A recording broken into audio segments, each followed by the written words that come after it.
constant victim because they dominate the narrative. People seek a reason for this. Why are women always the people being raped? And then they blame the way that these women dress. And we are saying that this is wrong, but this happens because of the dominant female narrative that happens. So you're seeking justice for what happens to these women. And by having only the female narrative, we are saying that this distorts the justice. Justice has that little symbol of the scales, so that means balance and equality. So we need the viewpoint of both parties.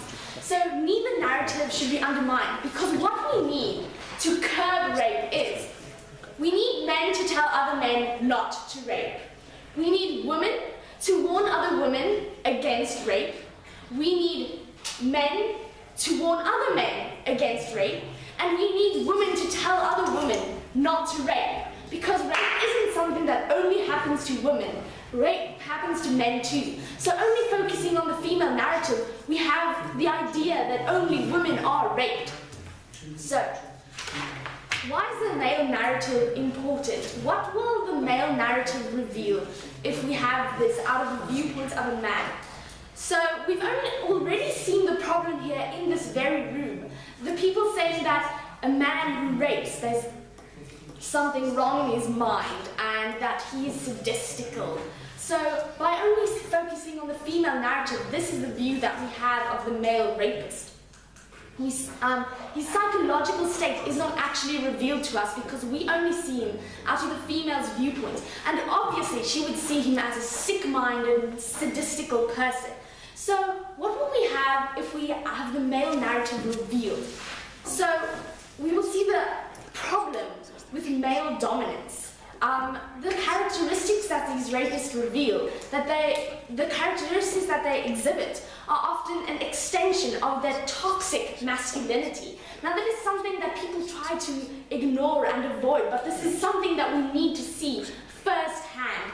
The constant problem of misogyny. The problem the other day that happened, a young man, 20 years old, Elliot Rogers, went on a killing spree, killed 7 women because because these women would not have sex with him. Actually, this boy felt he was entitled to a woman's body, and she did not give it to him. So now he can take her life. This goes with the argument of objectifying. Now, opposition already told us that when these women give their statements, emotions get involved. So these women would say things like, yes, this man only saw me as an object. These are things she would say. So she would actually be enforcing that idea that men see women as objects. Now, not now, thank you. It's 2014. We have put people on the moon, but we can't teach a boy that he's not entitled to a woman's body. Yes, will you not empower the point of view that you are not an object, where people are constantly saying, he treated me like one, that was wrong, whereas we just sit back and say, no. So opposition already told us that emotions get involved, and this is why this would happen. The way the woman says that would institute this idea. This is why we need both viewpoints of male and female and how they experience this rape. So, not now, thank you.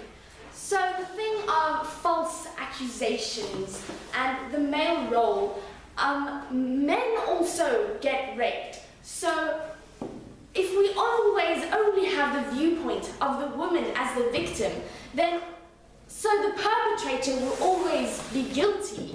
If we only have the viewpoint of the victim, then obviously the perpetrator is always guilty. So we need not only both parties, but male and female viewpoints on this. So because we have the dominant female narrative, we barely get this idea that men can also get raped. And so when a man comes forward, not now, thank you, with an accusation that he was raped, this is claimed as false accusations. Also, this has happened before, that women use rape as a weapon. They have this dominance over the theme of rape, so a woman can falsely claim that a man has raped her in order for her to get revenge on him for something that he did, and now she feels like she wants to avenge herself, and then she claims that he has raped her falsely. And this has happened before, where this has come out, The other day, a woman falsely accused a basketball star that he raped her because she wanted attention. But obviously, because of the dominant female narrative, everyone believed this woman at first because the male's viewpoint was not represented at all. So if we want rape to be taken seriously, since it is a serious problem, then we need both viewpoints to be represented in this for justice to be resolved On a point. correctly.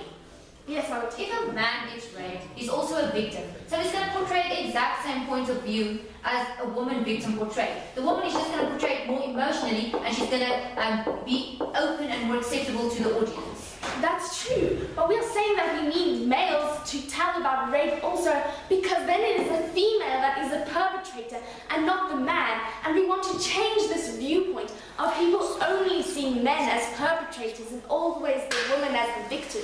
We need people to change this idea and see that everyone can get raped and anyone can rape. So, the complex that comes in women, that they always feel like victims, is a big problem here. We need to see that men can also be victims because then we know that they are not being falsely accused or that they make false accusations, that people need to be aware of the idea that men can also get raped and that females are not always the only victims. So, people also need to become aware of the huge problem that misogyny is, because Opening Gov already told to us that men rape women over a problem of dominance. They want to gain dominance over these women. And that is why we need the viewpoint of both parties, so we can see what it is that is actually causing these men to rape. It is the idea of misogyny that creates hatred for women, and thus then men rape because they want to gain power over women. Thank you.